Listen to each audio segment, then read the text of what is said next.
My husband told his friends, "I doubt this joke of a marriage will survive another year. She's nowhere near my level." They laughed, proud of him.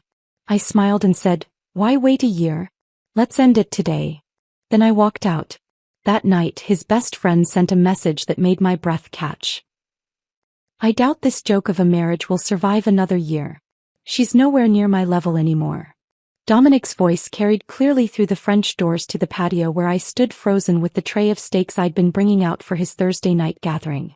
Through the glass I could see Nathan, Trevor and Marcus raising their glasses in approval, their laughter sharp and congratulatory. They were sitting around my outdoor furniture, drinking wine from my collection, eating food I'd prepared, in the backyard of the house I'd paid for, toasting my husband's declaration that I was beneath him. Nathan actually stood up to pat Dominic on the back, saying something about how he deserved better. I set the tray down on the patio table with steady hands, though every cell in my body was screaming. They hadn't seen me yet. For 30 seconds I stood there watching my husband accept praise for planning to leave me, watching him glow with pride as his friends validated his contempt for the woman who'd built everything around them. Before we go further, thank you for being here and diving into Ruby's journey. If you believe no one should be diminished for their success, hit subscribe. It's free and helps empower more voices like hers. Now let's continue. The steak sat on the tray, still sizzling from the grill, while I remained motionless behind the pillar. Through the glass doors, Trevor was refilling everyone's glasses with the Chateau Margaux I'd been saving for our anniversary next month. Marcus had his feet up on the ottoman I'd special ordered from Italy when we'd renovated the patio last spring. They looked so comfortable in the space I'd created, so at home in the success I'd built, while they celebrated my husband's decision to leave me. "How long have you been feeling this way?" Nathan asked, leaning forward with the kind of interest men show when they're about to hear gossip they can use later. "Months," Dominic replied, swirling his wine with the practiced motion of someone who'd learned about wine from YouTube videos rather than actual knowledge. "Ever since Ruby landed the Morrison Industries account.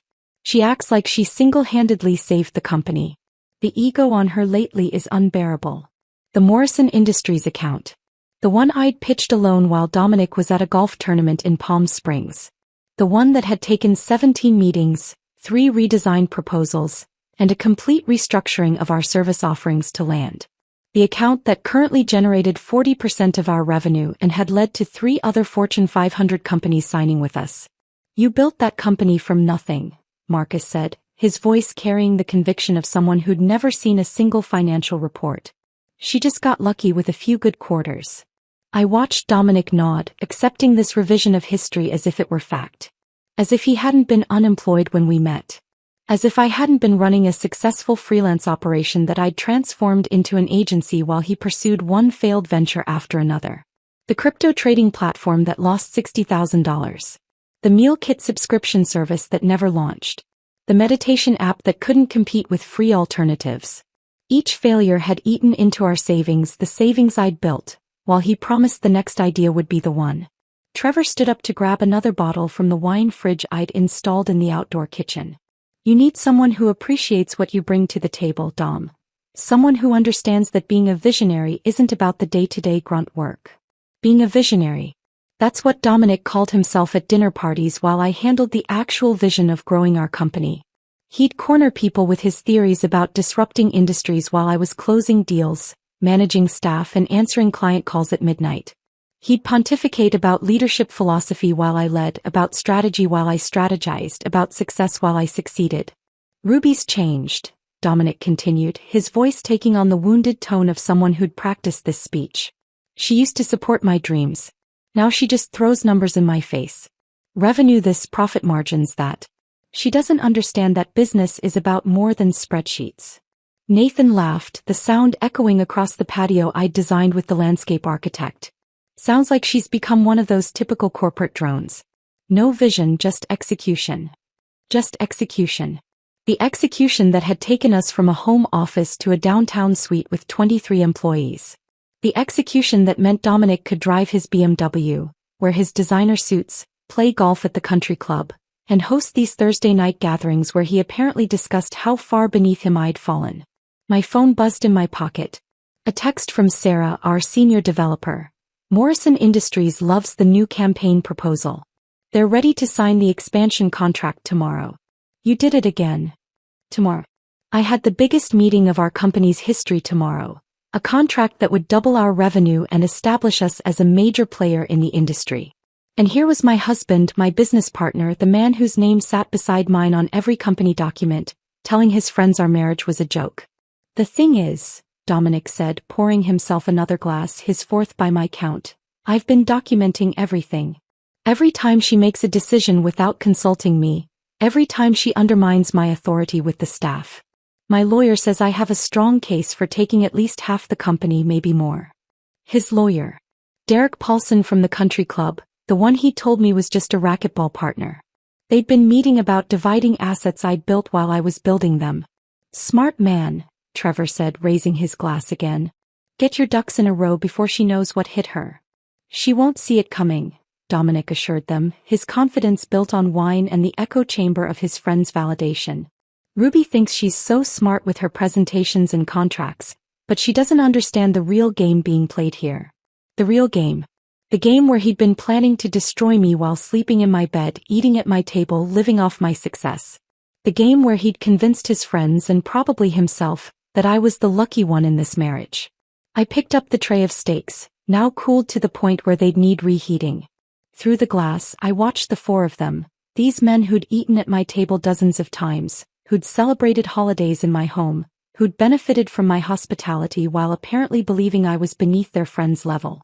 The Thursday night gatherings made sense now. Not poker games or strategy sessions, but planning meetings for my humiliation. Every week while I worked late or traveled for business, they'd been reinforcing Dominic's delusions, feeding his ego, helping him construct a narrative where he was the victim of an ungrateful wife's success. I pushed open the French doors with the tray still in my hands, the steaks now cold and forgotten. Four heads snapped toward me in perfect synchronization, their laughter dying mid-breath. Dominic's crystal tumbler stopped halfway to his lips, the amber liquid inside catching the patio lights I'd strung up last summer. The silence that followed was so complete I could hear the distant hum of our neighbor's pool filter. Ruby.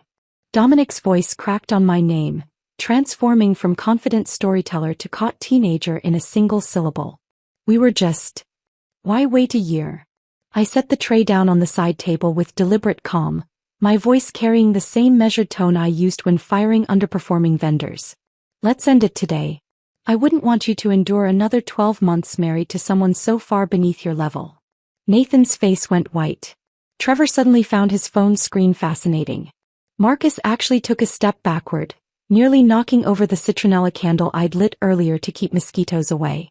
But Dominic, my husband of 12 years, the man who'd promised to love and honor me in front of 200 guests, just stared at me with his mouth slightly open, no words coming out for once in his life. I turned and walked back through the French doors, leaving them frozen in their tableau of guilt. My footsteps on the hardwood echoed through the house as I headed straight for our bedroom. Behind me, I heard frantic whispers, chairs scraping against concrete, the panic of men who'd been caught not just gossiping but conspiring. The master bedroom closet held my Samsonite luggage set, a gift to myself after closing our first $1 million contract. I pulled out the largest suitcase and laid it open on the bed we'd shared for 5 years in this house. My hands moved with surgical precision, folding blazers I'd worn to meetings Dominic hadn't attended, packing the jewelry I'd bought myself after each major business milestone, gathering the designer bags that represented bonuses he'd claimed were our success while contributing nothing to earning them. From the bathroom, I collected my skincare routine, the expensive serums and creams I'd invested in because taking care of myself was one of the few things I could control while managing a business and a marriage to someone who resented my success. The medicine cabinet held my prescription bottles, vitamins, the sleeping pills I'd needed more frequently as Dominic's Thursday night gatherings had grown longer and louder. I heard footsteps on the stairs, multiple sets, hesitant and uncoordinated. They were coming up like children approaching a parent they'd disappointed, unsure whether they'd face rage or disappointment or something worse, indifference. Ruby, please, can we talk about this? Dominic appeared in the bedroom doorway, his carefully styled hair now disheveled from running his hands through it. Behind him I could see Nathan hovering in the hallway, his face a mix of guilt and something else.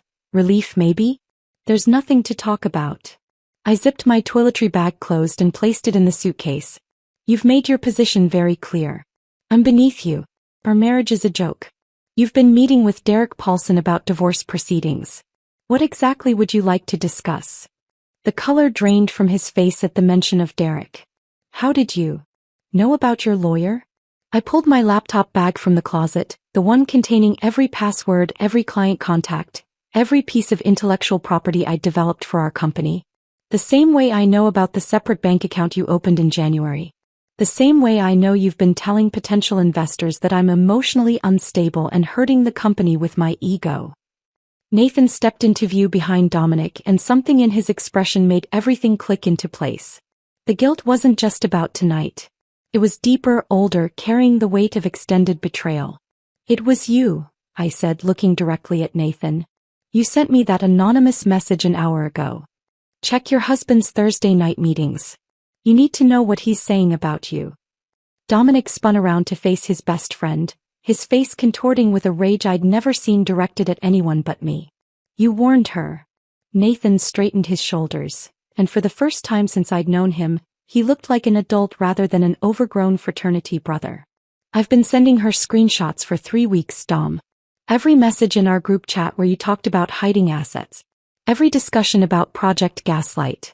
Every time you bragged about how you were going to take half of everything Ruby built while painting her as the villain. Project Gaslight? I laughed, but there was no humor in it. You actually named it? Like it was some kind of military operation instead of just destroying your wife's reputation. Trevor and Marcus had crept up the stairs, drawn by the drama they'd helped create. They stood in the hallway like actors who'd forgotten their lines, their earlier bravado evaporated in the face of real consequences. The Thursday night gatherings, Nathan continued, his voice gaining strength, were never about poker. They were planning sessions. Dom would tell us his latest strategy for documenting your supposed instability. Taking photos of you working late to prove you were neglecting the marriage. Recording conversations out of context. Building a case that you were the problem while he was the long-suffering husband trying to hold everything together. I folded my last dress, the red one I'd worn to the company Christmas party where Dominic had given a speech about partnership and shared success while I knew he'd contributed nothing to our quarterly numbers. And you all just went along with it? We thought. Marcus started, then stopped, realizing there was no acceptable way to finish that sentence. You thought what? I faced them all, these men who'd eaten at my table, whose birthdays I'd remembered, whose wives I'd consoled through their own marital problems. That it was funny? That it was justified?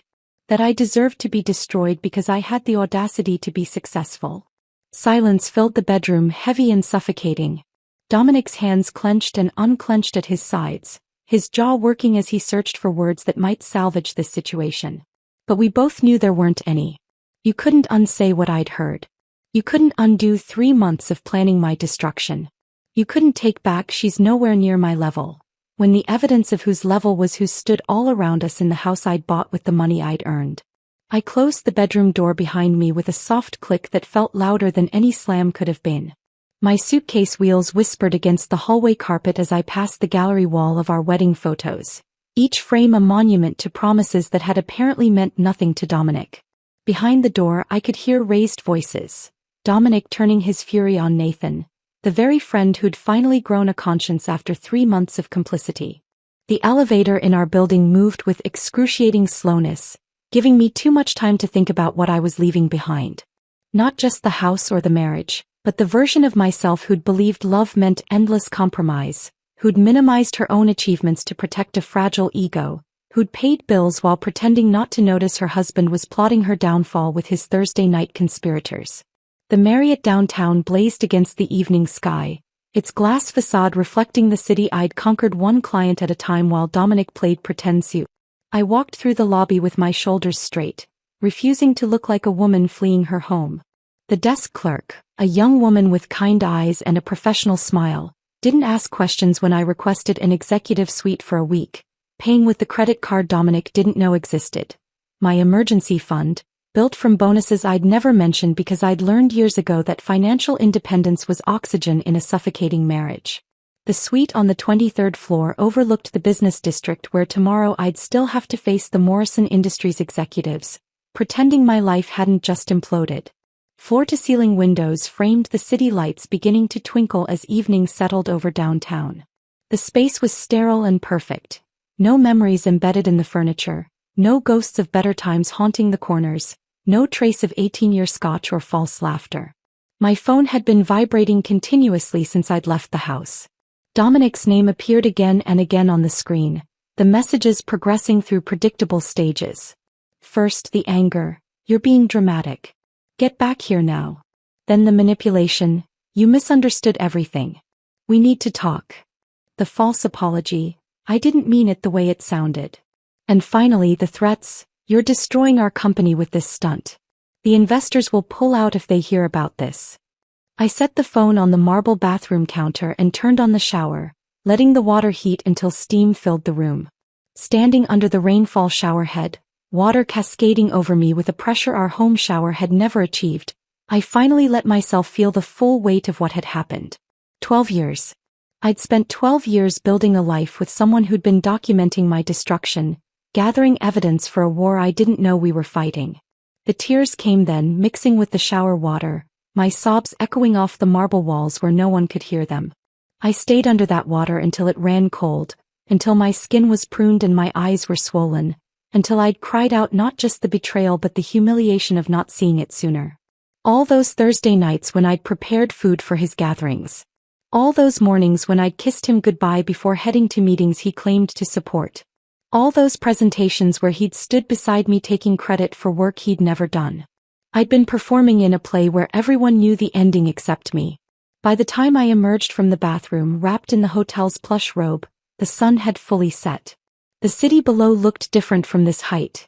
Smaller, manageable, like a problem that could be solved with the right strategy. I ordered room service, not because I was hungry but because I needed to remember how to take care of myself without considering someone else's preferences. Salmon, not steak. Pinot Grigio, not bourbon. A chocolate soufflé because Dominic had always called dessert unnecessary calories, and I'd forgotten what it felt like to be unnecessary. Patricia Winters answered her phone on the second ring, even though it was past 9 o'clock. Her voice carried the authority of someone who'd been waiting for this call. "I've been expecting to hear from you, Ruby. Nathan Blackstone already sent me an overview of the situation." That stopped me mid-bite of salmon. "Nathan contacted you? 2 hours ago. He wants to make sure you have everything you need to protect yourself in the company. He's prepared to provide sworn testimony about Dominic's financial manipulation and the conspiracy to manufacture evidence of instability." Patricia's tone was matter-of-fact, as if husbands plotting their wives' destruction was just another Tuesday in her world. "Can you meet me at 8 tomorrow morning? My office. Bring any documentation you have. Bank statements, company records, communication logs. Everything." I agreed, then spent the next 3 hours organizing files on my laptop, creating folders with the kind of detailed labeling that had made our company successful. Dominic's failed ventures contained the documentation of every dollar I'd invested in his dreams. 60,000 in crypto platforms, 40,000 in the meal kit service, 30,000 in the meditation app that never launched. Company contributions held every contract I'd negotiated, every client I'd landed, every late night I'd worked while Dominic's office remained dark. Financial manipulation would soon hold whatever Nathan was about to deliver. At midnight, a knock at my door made me freeze. Through the peephole, I saw Nathan standing in the hallway, looking smaller than I'd ever seen him, holding 3 banker's boxes stacked in his arms. His usual swagger was gone, replaced by something that looked like genuine shame. I opened the door without speaking, stepping aside to let him enter. He set the boxes on the coffee table, then stood awkwardly in the center of the suite, his hands shoved in his pockets like a teenager caught shoplifting. "I'm sorry," he said finally. "I know that doesn't fix anything, but I need you to know that watching him poison everyone against you while you were literally keeping the company afloat, it's been eating at me for months." "Then why did you go along with it for so long?" I asked Nathan, genuinely wanting to understand how someone could watch this manipulation unfold week after week and stay silent. He sank into the hotel suite's armchair, running his hands through his hair in a gesture that made him look exhausted. "At first I thought he was just venting. You know how guys complain about their marriages. But then it became something else. He started taking notes during your phone calls, screenshotting your texts out of context, building this whole narrative where you were the villain. And we just let him. I opened the first banker's box, finding manila folders labeled in Dominic's handwriting, financial discrepancies, emotional instability evidence, asset documentation. Inside were printed emails I'd sent him about normal business operations, annotated with his interpretations. A message about working late became proof of marital abandonment. A request to review contracts became controlling behavior. He'd twisted every interaction into evidence for a story that existed only in his mind. This goes back to January, I said, holding up a folder dated 5 months ago. He's been planning this since the beginning of the year. Nathan nodded, unable to meet my eyes. Right after you landed the Samsung contract. That's when he really changed. Before that he could pretend he was equals with you, but that deal made it clear who was really running things. His ego couldn't handle it. The second box contained something worse. Photographs. Pictures of me at my desk at 10 p.m., taken through the office window. Screenshots of my LinkedIn posts about company growth, highlighted and annotated with comments about my narcissistic need for attention. Even photos from my sister Claire's birthday dinner, where apparently my 2 glasses of wine were evidence of a drinking problem. He asked us to collaborate, Nathan continued, his voice barely above a whisper. Trevor was supposed to report if he saw you at lunch with any male clients. Marcus tracked your social media for anything that could be twisted. I was assigned to monitor your relationship with the staff, looking for any signs of what Dominic called inappropriate professional boundaries. The third box was the most damaging. Financial records, but not just ours. Dominic had been setting up a shadow company, registering an LLC in Delaware, even approaching our clients with a new venture he'd be launching soon. The name on the paperwork was Morrison Strategic Solutions, deliberately similar to our company, Morrison Digital Innovations, close enough to confuse clients but different enough to claim coincidence. My phone buzzed with a text from Sarah. Emergency. Dominic just sent an all-staff email claiming you're having a mental health crisis and he's taking temporary control of operations. What should I do? I showed Nathan the message. His face went pale. He's escalating faster than we thought. I called Patricia immediately, putting her on speaker. Dominic just sent a company-wide email claiming I'm having a mental health crisis. Forward it to me immediately, Patricia said, her voice sharp with focus. I'm filing an emergency injunction right now. This crosses into defamation and potential fraud. Nathan, are you there? Yes, he answered, straightening in his chair. I need you to send me everything you have about this supposed Project Gaslight, immediately. Every message, every meeting note, every shred of evidence. Ruby, do not respond to that email. Do not contact your staff directly yet. Let me handle this legally first. After Patricia hung up, Nathan and I worked in silence, organizing documents, creating digital copies, building the case that would protect not just my company but my reputation. At 2 a.m. he finally asked the question I'd been dreading. Do you hate me for not speaking up sooner? I considered lying, offering forgiveness I didn't feel yet. But I was done with polite dishonesty. I don't know what I feel about you, Nathan. You watched my husband plan my destruction for months. You participated in it. The fact that you grew a conscience eventually doesn't erase that. He nodded, accepting the judgment. For what it's worth, Sophie threatened to leave me if I didn't come forward. She said if I could watch this happen to you, she'd never be able to trust me not to do it to her someday. Smart woman, I said, meaning it. Sophie had seen what I'd missed. That someone who could participate in this level of deception was capable of anything. My phone rang at 3 a.m., a number I didn't recognize. Against my better judgment, I answered. Ruby, this is Trevor's wife, Linda. Her voice was shaky, like she'd been crying. I just found out what they've been doing. Trevor came home drunk from your house tonight, told me everything. I'm disgusted. I want you to know I have recordings. Recordings? Trevor would come home from those Thursday nights and brag about what they discussed. He thought it was funny watching Dominic plan this elaborate scheme. I started recording him after the 3rd week because something felt wrong. I have hours of him describing their plans, laughing about how you had no idea what was coming. Another ally emerging from an unexpected corner. Can you send them to my lawyer? Already uploaded them to a cloud drive. I'll send you the link. Ruby, I'm filing for divorce too. If Trevor could participate in something this cruel, What else is he capable of? What would he do to me if I ever out-earned him or made him feel small? After Linda hung up, I stood at the window watching the city sleep below. Somewhere out there, Dominic was probably pacing our house, realizing his carefully constructed plan was collapsing. His friends were turning on him. His lawyer would see the evidence and advise surrender. The staff he'd tried to manipulate would choose the person who'd actually built their careers. Nathan stood to leave at 4 a.m., gathering his coat with movements that seemed to hurt. At the door he turned back one more time. The ironical thing is, Dominic was never below your level, Ruby. You would have carried him forever if he'd just been grateful instead of resentful. You loved him enough to make him equal even when he wasn't. That's what he never understood. I closed the door behind Nathan and stood alone in my hotel suite, watching the sun begin to rise over the city. 4 hours of sleep would have to be enough.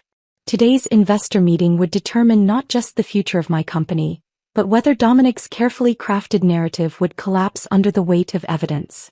I showered quickly, chose my sharpest black suit, the one I'd worn when closing the Samsung deal, and applied makeup to hide the exhaustion that threatened to show through. Patricia called as I was leaving the hotel. The emergency injunction went through. Dominic is legally barred from accessing company accounts or making any operational decisions without board approval. He'll receive notice this morning, probably right before the meeting. He's going to be furious. Let him be. Anger makes people sloppy. I've also sent the evidence package to each board member individually. They'll have had time to review it before you all gather. The office building stood against the morning sky like a monument to everything I'd built. I arrived at 6 a.m., using my key card to enter through the executive entrance. The building was nearly empty, just security and the overnight cleaning crew who nodded in recognition. They'd seen me here at all hours over the years, unlike Dominic, whose badge rarely registered activity before 10 a.m. Nathan was already in the conference room, arranging printed documents with methodical precision. He'd changed clothes but hadn't slept either, judging by the coffee cups already accumulating on the side table. We worked without speaking at first, creating stations of evidence around the room, financial records at one end, client testimonials at another, the Project Gaslight documentation prominently displayed where Dominic would have to face it. He'll try to spin this as a marital dispute that shouldn't affect business, Nathan said, adjusting the projection screen. That's his opening move. Make it personal, not professional. And when he does? That's when you show slide 17, his LLC filing for the competing company. Nothing says professional betrayal like trying to poach your own clients while still drawing a salary. Sarah arrived at 8 a.m. with her laptop and a grim expression. Half the staff is ready to testify if needed. The other half is updating their resumes in case this goes badly. It won't go badly, I said with more confidence than I felt. Not for them anyway. The board members began arriving at 9:30 a.m. Margaret Chin first, her expression unreadable as she nodded to me before taking her seat. James Harrison from our biggest client account, technically not a board member but invited given his company's stake in our stability. 2 other investors, Robert Kim and David Okonkwo, both of whom had questioned Dominic's contributions during previous meetings only to be met with his deflection and my diplomatic interventions. At 9:55 a.m., Patricia entered and sat beside me, her presence a clear signal that this was no longer just a business discussion. The legal implications hung in the air like a threat. At exactly 10 a.m., Dominic walked in wearing the Tom Ford suit I'd bought him for our 10th anniversary, the one he'd worn to accept an industry award for work I'd done while he was in Cabo. His cologne preceded him, the same expensive scent he'd worn to every meeting where he'd taken credit for my achievements. He paused when he saw the room's configuration. Nathan beside me instead of with him, Patricia's presence, the board's serious expressions. His eyes found Nathan, and the look that passed between them could have frozen fire. Nathan didn't flinch, though I saw his jaw tighten. Dominic recovered quickly, his salesman's smile sliding into place as he took his seat. I appreciate everyone gathering on short notice, Dominic began, pulling out note cards he'd obviously prepared. I know there have been concerns about recent disruptions to our leadership structure. I want to assure you that despite my wife's current emotional state. I'll stop you right there, Margaret Chin interrupted, her voice cutting through his performance like a blade. We've reviewed the documentation provided by Mrs. Morrison's legal counsel. Your claims about her mental state appear to be not just unfounded but deliberately fabricated. Dominic's smile flickered. I understand Ruby has painted a certain picture. The picture was painted by your own messages, Mr. Morrison.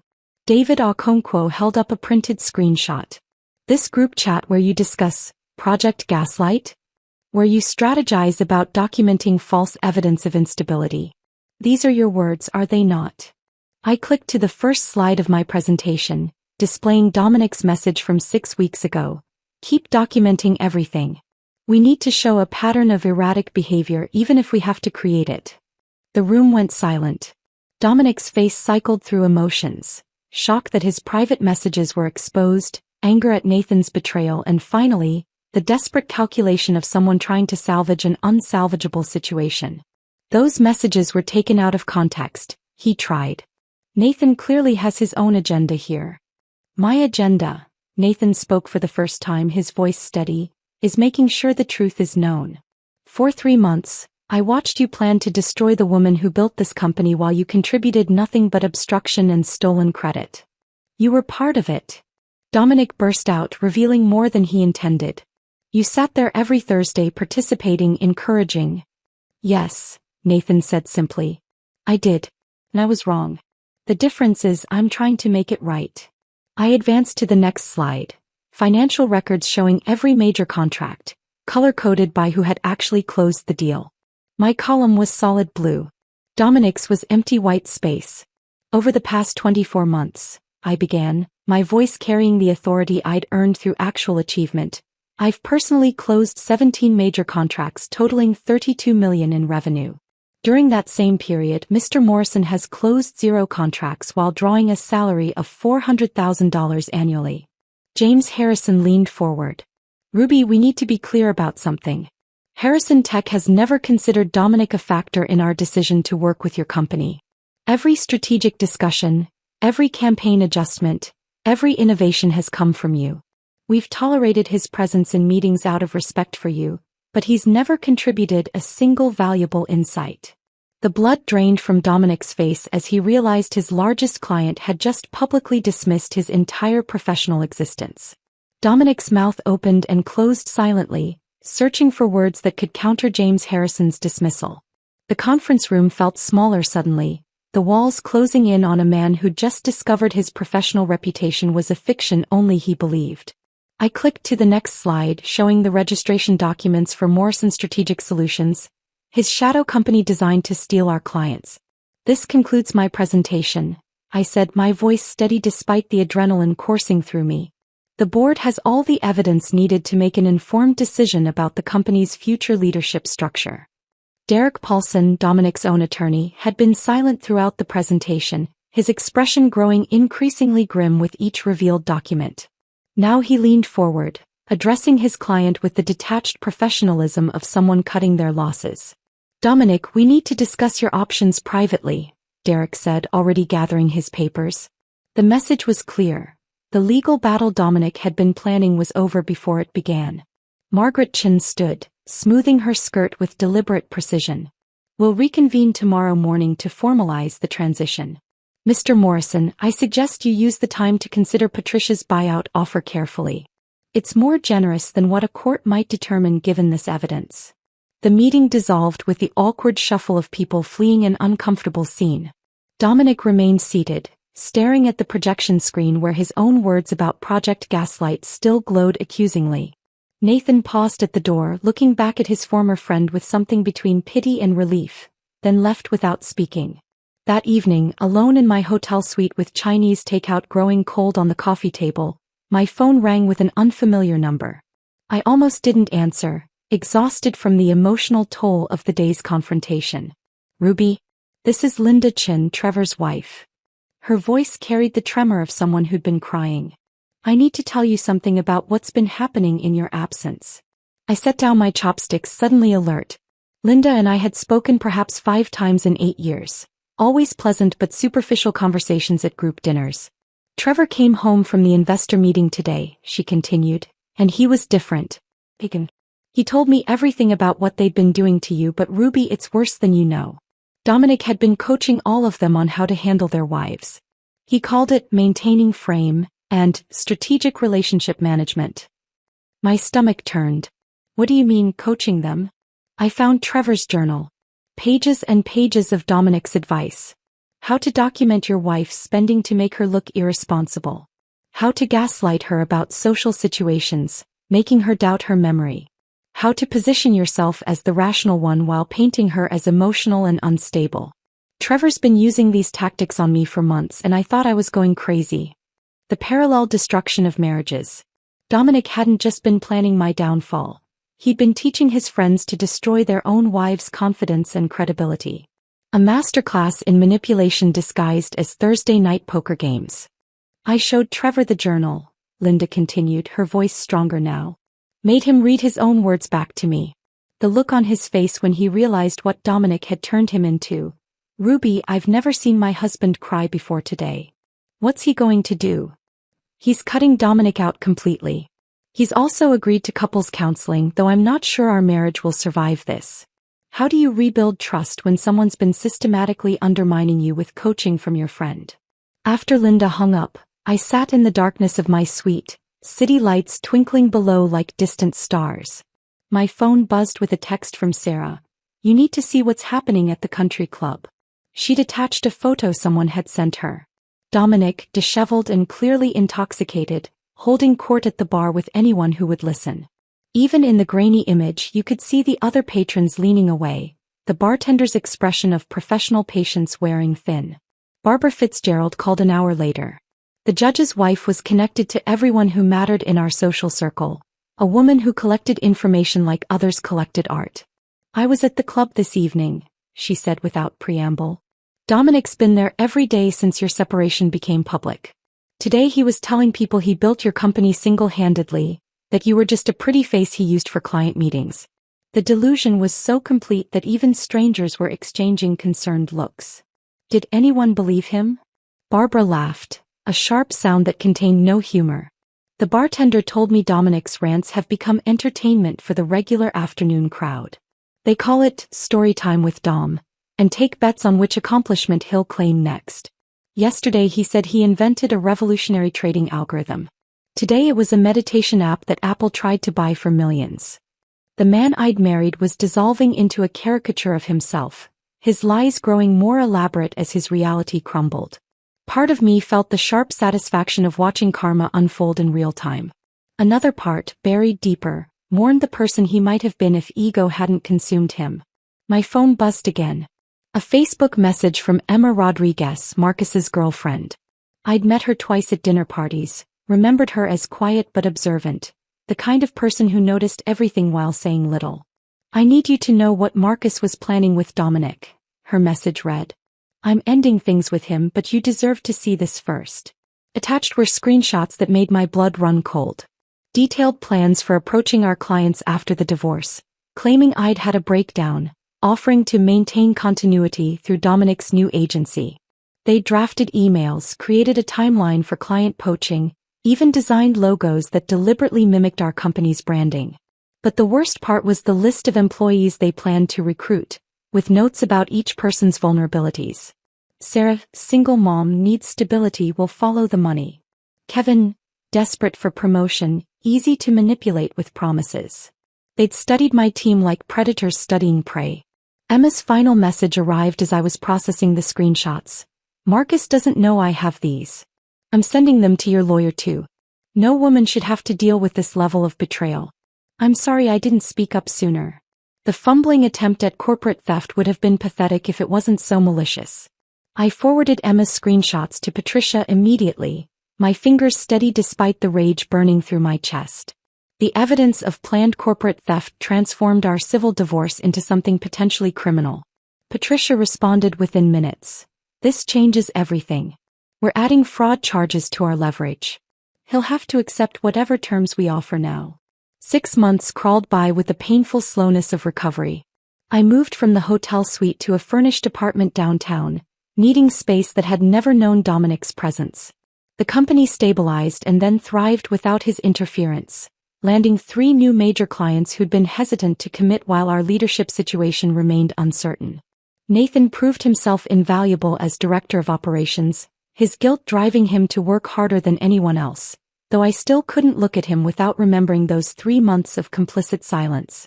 The morning of our divorce finalization arrived gray and drizzling, weather that matched the strange melancholy of officially ending something that had been dead for months. I dressed carefully in a new suit, one Dominic had never seen, applying makeup that emphasized strength rather than softness.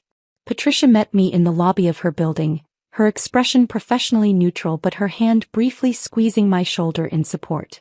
The conference room smelled of leather and old coffee, windows overlooking the city where I'd rebuilt my life. Dominic was already there when we entered and the transformation stopped me mid-step. The man who'd once strutted through life in Tom Ford suits now wore a basic button-down from Target, wrinkled at the elbows. His face had thinned dramatically, 40 pounds gone along with his delusions of grandeur. The BMW he'd loved more than our marriage had been replaced with a decade-old Honda, according to Patricia's investigator. His hands shook as he held the pen. His attorney, the third one he'd hired after Derek dropped him and the second quit, looked like someone fresh from law school, probably working for a fraction of what Derek had charged. The young man kept checking his notes, clearly overwhelmed by Patricia's presence and the mountain of evidence we'd compiled. "The terms remain as discussed," Patricia said, sliding the final settlement across the table. "Mrs. Morrison retains full ownership of Morrison Digital Innovations, all associated intellectual property, the house and all investment accounts. Mr. Morrison receives his personal belongings, the cryptocurrency wallets from his failed ventures, and his grandfather's watch. No alimony. No future claims on the business. The non-compete clause stands for 5 years within the digital marketing industry." Dominic's signature looked like a child's scrawl, nothing like the confident flourish he'd once used on contracts he hadn't earned. He couldn't meet my eyes, staring instead at the table where his dreams of stealing half my empire had died. When he finally spoke, his voice was barely a whisper. "I know you won't believe me, but I'm sorry." I looked at him, then really looked at him, this hollow shell of the man who'd once charmed me with false confidence and borrowed dreams. "You're right," I said quietly. "I don't believe you." He signed the last page and left without another word, his footsteps echoing down the hallway like a funeral march for the person he'd pretended to be. 2 weeks later, the Forbes journalist arrived at our offices with a photographer and an agenda to tell what she called the story of the year. Catherine Wells was sharp-eyed and direct, the kind of reporter who saw through surface presentations to find deeper truths. She didn't want to hear about quarterly projections or market strategies. She wanted the raw truth about discovering betrayal and transforming it into fuel for success. "Tell me about the night you found out," she said, her recorder placed between us on the conference table where Dominic had once claimed my achievements as his own. I told her everything. The Thursday night gathering where I'd stood holding stakes while my husband called our marriage a joke. Nathan's conscience finally awakening after 3 months of complicity. The Project Gaslight documents that revealed systematic planning to destroy my reputation. The way my team had rallied around me while Dominic's friends abandoned him one by one. "What strikes me," Catherine said, making notes in shorthand I couldn't read, "is that you didn't seek revenge. You simply revealed the truth and let consequences unfold naturally. The best revenge is building something so successful that the person who tried to destroy you becomes irrelevant," I replied. Dominic thought I was beneath his level. Now he's working at a startup in Buffalo while I'm running a company valued at $12 million. The universe has its own sense of justice.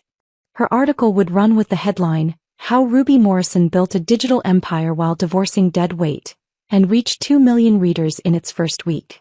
My inbox flooded with messages from women sharing similar stories, thanking me for showing them what survival looked like when transformed into success. A month after the divorce finalized, a handwritten letter arrived at the office, forwarded from an address in Buffalo. Dominic's handwriting, shaky now where it had once been confident, filled 3 pages with what he probably thought was an apology. But even in his attempt at remorse, the delusion persisted. He wrote about our success, about how he'd helped build the company, about being a victim of circumstances, rather than the architect of his own destruction. He actually suggested that maybe once emotions had cooled we could discuss him consulting for the company. His expertise he claimed could still add value. I filed the letter in a folder marked evidence/closed, and locked it in the bottom drawer of my desk. Not because I needed it anymore, but as a reminder that some people could stand in the ruins of their own making and still believe they were the hero of the story. The company holiday party that year took place at Vincenzo's, the Italian restaurant where Dominic had once held court with clients he hadn't earned. I'd reserved the entire upper floor, wanting to celebrate not just our financial success but our collective survival. Sarah had organized everything perfectly, from the wine selection to the seating arrangements that kept the most talkative employees strategically separated. As dinner wound down and wine loosened tongues, Sarah stood to make a toast. I expected something about quarterly numbers or client wins. Instead, she raised her glass with tears in her eyes. To survival, she said simply. And to leaders who earn their titles instead of stealing them. The toast hung in the air as glasses clinked around the restaurant's upper floor. Then unexpectedly, our CFO Margaret stood up, her voice wavering with emotion I'd never seen from her in 5 years of working together. Since we're sharing, she began, gripping her wine glass like an anchor, my ex-husband convinced me I was terrible with numbers. Me. With a master's degree in accounting. He'd check my work, question every calculation, make me doubt myself until I nearly quit finance altogether. It took 2 years of therapy after our divorce to realize he was threatened by my salary being higher than his. Kevin, our lead developer, cleared his throat. My college girlfriend used to introduce me as playing with computers when I was building the app that eventually sold to Microsoft. She said real jobs required wearing suits. The stories poured out like water through a broken dam. Every person in that room had been diminished by someone who claimed to love them. We weren't just colleagues anymore. We were survivors of the same war fought on different battlefields. The evening transformed from a corporate celebration into something deeper. A recognition that Dominic's behavior wasn't unique. Just another verse in an old, tired song that too many of us had been forced to hear. 11 months later, the invitation arrived on cream-colored cardstock with gold lettering. Nathan and Sophie's wedding. I'd debated attending, the wound of his complicity still tender despite his eventual help. But Sophie had called personally, her voice warm and genuine. You saved us both, she'd said. Nathan from becoming someone I couldn't love, and me from marrying that person.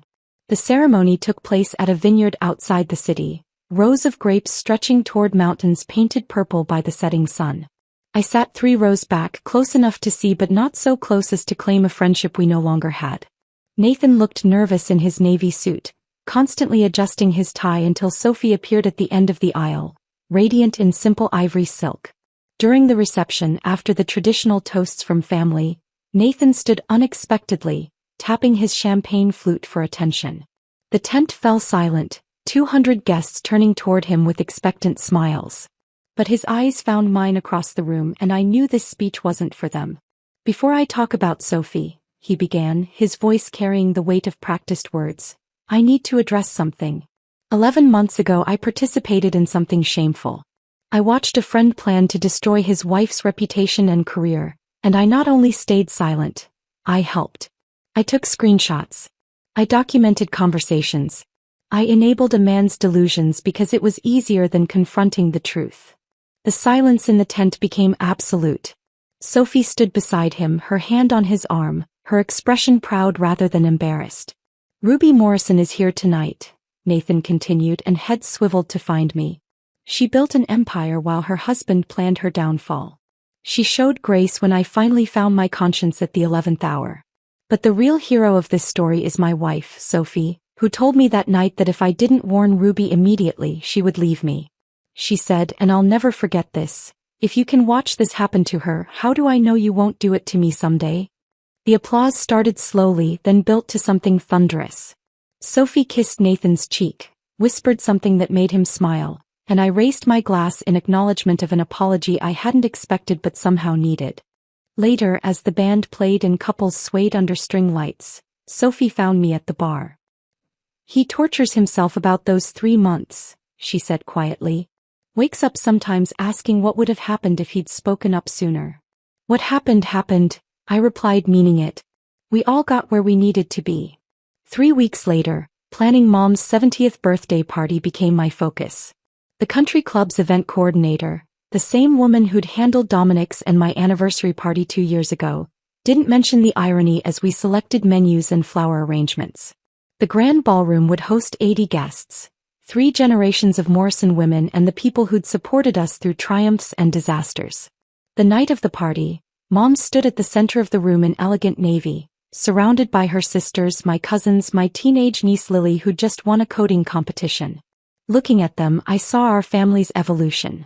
My grandmother's generation who'd been told to be grateful for any opportunity, my mother's generation who'd worked twice as hard for half the recognition, my generation fighting for equality while juggling tradition, and Lily's generation who simply expected fairness as their birthright. Mom pulled me aside near the dessert table, champagne making her more honest than usual. "I saw it, you know," she said quietly. "How Dominic dismissed your achievements, took credit for your work. I should have said something. Why didn't you?"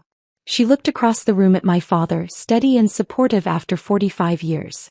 "My generation was taught that marriage was private, that interference caused more harm than help. I was wrong. Watching you rebuild, seeing you thrive, I should have spoken up when he first started diminishing you. I might not have listened," I admitted. "Sometimes we need to discover truth ourselves." Tuesday afternoon, 3 weeks after Mom's party, I was selecting olive oil at Whole Foods when I saw him. Dominic stood in the pasta aisle, comparing prices on generic brands with the focus of someone counting every dollar. His suit from Target had seen better days, the hem of his pants slightly frayed. The wedding ring I'd placed on his finger 5 years ago was gone, leaving a pale indent on his tan line. He looked up, our eyes meeting across 15 feet of organic produce and broken promises. For a moment he started to move toward me, his mouth opening as if to speak. But something in my expression, not hatred, not anger, just complete indifference, stopped him mid-step. I looked through him as if he were transparent, then returned to examining olive oil labels. He abandoned his half-full cart in the aisle and walked quickly toward the exit, his shoulders hunched like someone fleeing a crime scene. I continued shopping, adding items for the dinner party I was hosting that weekend for potential investors in my second company, a venture Dominic would read about in business journals he could no longer afford. If Ruby's rise from betrayal to brilliance had you hooked till the last line, smash that like button right now. My favorite moment was when she looked through Dominic in that grocery aisle. Pure, quiet power. What was your favorite scene?